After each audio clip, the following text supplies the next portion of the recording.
To build this battery, you're going to need pennies, sandpaper, some vinegar, LED lights, some cardboard, and tin foil. The first step is to take all your pennies and sand them down. This way you can expose the zinc on your pennies.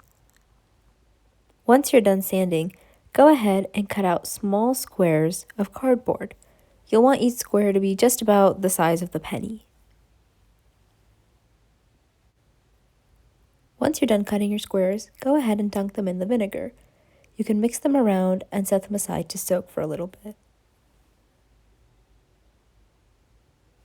So to build the actual battery, you're going to take your penny zinc side up and place it upwards on the aluminum.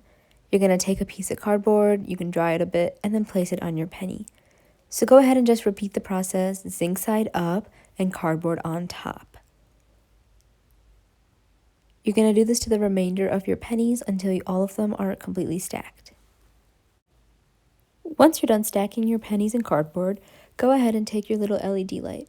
So you can see two legs. The longer side is the positive side. So we're going to connect that to the top of the battery, and the shorter side is going to go to the aluminum. So I'm just going to bend the legs and attach them here. And as you can see, it lights up. Let's look at it in a darker setting. I'm just going to attach the legs back to the battery. And as you can see, it lights up. So that's how you make a penny stack battery.